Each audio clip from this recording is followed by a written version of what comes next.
Salut, bienvenue dans cette vidéo. Aujourd'hui, comme chaque semaine, on va faire une analyse de marché. Donc on va analyser les différents marchés financiers pour trouver les meilleures opportunités de trading pour cette semaine. Donc l'idée c'est de faire un tour des marchés, voir un peu ce qui s'est passé, quels sont les cours actuellement sur les différents actifs et trouver les meilleures opportunités. Moi je pratique surtout le swing trading, donc c'est plutôt des opportunités qui seront orientées sur le swing trading ou le day trading. C'est aussi applicable pour le scalping notamment. Donc on va d'abord commencer le tour sur les matières premières. Donc le pétrole ici, on était parti sur une tendance haussière, on repart à la baisse, on corrige un petit peu le mouvement. Pour moi, on reste dans la tendance haussière parce qu'on a cassé les 76 à la hausse ici. Donc le niveau de résistance, on l'a cassé. Donc on pourrait revenir dessus, c'est ce qui est en train de se passer, pour ensuite repartir à la hausse. Donc je pense que la tendance reste plutôt haussière. On est simplement sur une phase de correction sur le pétrole actuellement, donc plutôt haussier. Les objectifs, je les donnerai ici à 84 et 88, plutôt à la hausse, même si on pourrait un peu stagner pendant peut-être une ou deux semaines aux alentours de 76 pour ensuite repartir à la hausse. Mais je resterai quand même plutôt haussier sur le long terme. Sur le gold ensuite, donc sur l'or, on a eu une bonne année 2024. Ça a bien commencé également 2025. On part bien à la hausse, on reprend la tendance haussière.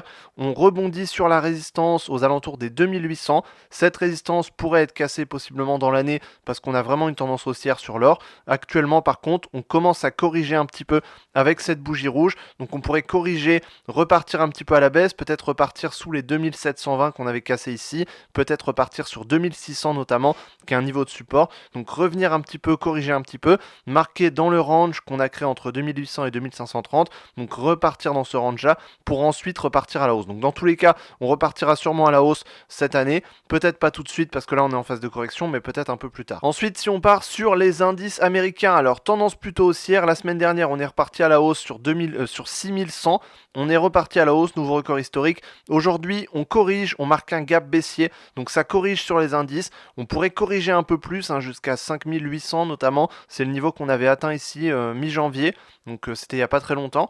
On pourrait revenir sur 5800. On a une droite de tendance ici sur 5700 à peu près, donc on pourrait possiblement revenir sur 5800, 5700 dans la correction. Donc corriger, jusque-là on reste dans la tendance haussière. Si on casse les 5700 à la baisse, dans ce cas on partira plutôt sur une tendance baissière ou en tout cas une correction qui serait beaucoup plus marquée. Donc ça nous ferait déjà, si on descend ici du plus haut record jusqu'à 5800, 5700, ça nous ferait aux alentours de 6% de baisse, qui est déjà pas mal pour un indice. Donc ça pourrait être intéressant de renforcer ces achats ici quand on arrivera vers ce niveau-là. Donc plutôt baissier actuellement parce qu'on est plutôt en correction, mais sur le long terme plutôt haussier. Le Nasdaq également, ça corrige. On corrige jusque 20 600, on pourrait corriger jusque 20 500, peut-être même 20 000. Donc voilà, ça corrige actuellement. On reste sur le long terme plutôt haussier, mais actuellement on est plutôt en phase de correction, donc plutôt baissier. Le Dow Jones également, on corrige un petit peu. On n'est pas encore arrivé sur les plus hauts, contrairement au S&P 500, mais on pourrait corriger un petit peu plus. Donc marquer un range entre ici 42 000 et 45 200. Donc à voir ce que ça va donner. Le CAC 40, là c'est très intéressant par contre. Le CAC 40 la semaine dernière a explosé à la hausse. On rattrape le retard qu'on a sur les indices américains. Donc ça c'est plutôt intéressant. Ça pourrait potentiellement rattraper encore plus le retard cette année. Donc à voir ce que ça va donner. En tout cas on a un potentiel qui est plutôt intéressant puisque là on a un objectif qui est à 8250, qui est, il me semble, le plus haut record historique sur le CAC 40 qui date de mai 2024. Donc plutôt haussier, on pourrait rattraper le retard. Donc il y a pas mal d'actions françaises qui sont parties à la hausse. Donc plutôt haussier, court terme, moyen terme, long terme sur le CAC 40 et les indices européens, plutôt haussier actuellement. C'est plutôt bien. Sur les crypto-monnaies, le Bitcoin, on corrige un petit peu comme sur les indices américains. On a marqué des nouveaux records il n'y a pas très longtemps. On corrige un petit peu suite à ça. Tant qu'on reste au-dessus des 90 000, on reste haussier dans tous les cas. On est même quasiment au-dessus des 100 000 si on clôture à peu près ici. Donc on sera quasiment au-dessus des 100 000, donc plutôt haussier. Ce serait pas étonnant qu'on corrige un petit peu plus. Tant qu'on reste au-dessus des 90 000, on est bien et on reste haussier, donc plutôt haussier toujours sur le Bitcoin. L'Ethereum, lui, a du mal à rattraper son retard.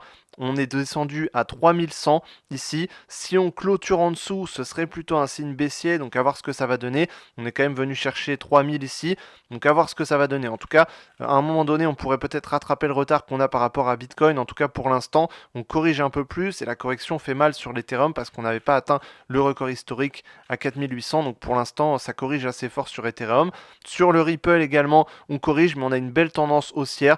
On voit que la correction est quand même assez vive, mais ça repart rapidement rapidement à la hausse. Donc ici, objectif à 3,57, toujours haussier. Donc il y a pas mal de cryptos qui sont plutôt haussiers de toute façon à long terme. Ensuite, sur le Forex, sur l'indice du dollar, on voit que ça part à la baisse. Donc on a cassé finalement les 108, là où possiblement on pouvait rebondir. On a cassé les 108 et on repart à la hausse. Donc ça va se sentir sur les différentes paires.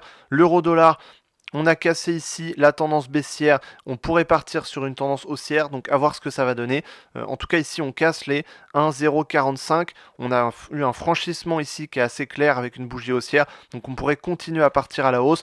On voit que l'indice du dollar a cassé à la baisse, donc ici sur l'euro-dollar on pourrait repartir à la hausse sur 1,06, 1,08, donc cette fois-ci à l'inverse, marquer la correction de la tendance qu'on a eu ici, donc la moitié ça nous fera à peu près du 1,08, donc plutôt objectif à 1,08 sur euro-dollar.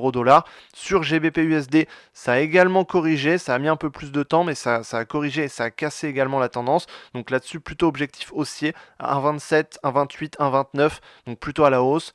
Ici, USD JPY, donc USD yen japonais, on voit que ici ça a un petit peu corrigé, mais sur cette paire on a une tendance qui est quand même plutôt haussière. Donc on va continuer cette tendance plutôt haussière, à voir ce que ça va donner. En tout cas, sur le long terme, on a quand même une tendance très haussière. On n'a pas vraiment cassé actuellement la tendance haussière sur l'USD JPY, donc à voir ce que ça va donner. Je resterai quand même plutôt haussier, même si donc c'est possible qu'on range un petit peu puisque le dollar va corriger. Donc ça serait possible qu'on range un petit peu, mais à terme on pourrait repartir à la hausse sur 157 et 160 et 162 surtout, l'objectif à la hausse.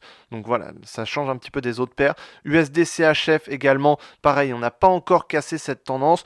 On la teste ici sur 0,895, mais on n'a pas encore cassé cette tendance. Donc on pourrait continuer à partir à la hausse sur 0,92. Donc l'objectif serait à 0,92 ici à la hausse. Donc plutôt haussier. Ensuite USD CAD, ici ça range entre 0,425, 0,445. Ça range ici, on est à peu près au milieu. Donc pour moi c'est pas intéressant.